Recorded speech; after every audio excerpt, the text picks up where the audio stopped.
Hi there, this is Megan Fielder from Algebra Elevated. I just wanted to talk you through one of my latest resources and a little bit about what to expect when you purchase this resource. So, once you buy a partner picture activity from me, it will most likely look something like this in your Google Drive. The first document is just some information about me and Algebra Elevated and the legal stuff, and then explaining the different versions involved, which I'll explain in a second. And then it includes the printable task cards, and then eventually there's also a student handout for them to show work on as well. Some resources, the handout is really helpful. Other ones, like this one, it wouldn't be so super helpful, but it's there in case you find you need it for your students. Then this particular resource has two options. One's my original version, and the other one is a scaffolded version. The first one and second one, they're very similar. They have the exact same problems. It just the second one has a little more support. So this is the traditional version. What you see here is a drop-down menu for two students. Now, if you want one student to do all 20 problems, I've done that for my kids. That's fine. Then you just tell your students, you're going to do all of them today. But if you have two students working together, they can type their names, they can share it with one another, and then whoever finishes first will be indicated just to give you an idea of how that partnership went.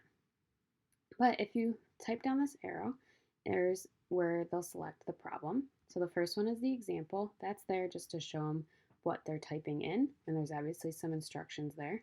But then if I go to example number 1, I would need to figure out the symbol. So it's a solid line, it's shaded above, so it's going to be a greater than or equal to symbol. So I select that, and nothing happens just yet. But then I look at my line and I need to find my equation. This one has a slope of 4, so it's going to be 4x and then plus 2. When I hit enter, if I did it correctly, it should turn green, and it did, and then you'll notice part of the mystery picture appeared. Now say I did this incorrectly. Say it was 4x plus 1. I press enter, and the whole thing turns red. And that's the same thing if I had the right equation but the wrong symbol on there. And then nothing shows up. This is how they both work, and these can be happening simultaneously. So over here, I'll fix that so that we can see. Over here, if I type in, this one is 2x minus 4. Again, nothing happens until I put that symbol. That would be like that. And theirs is going to work from the bottom. So then once the two meet together, it will complete the entire picture. Then down here, it tells you what the group's percentage is on all 20 problems, not including the examples. So that's the first version. If they try to type somewhere they shouldn't, there is a little message so that they can hit cancel, and it keeps the resource intact as much as possible. Like, it's not super easy to accidentally mess things up on here. But then the scaffolded version, it's the exact same problem. So if I go to question 1, it's still 4x plus 2, but what happens now is when I press enter, it turns green right away. So it doesn't need both parts to turn green. And so then if I have the wrong symbol in here, that one part will turn red, where the original version, they both turn red together. Now I did this intentionally because I didn't want students guessing checking, and so with two parts it's a little more difficult.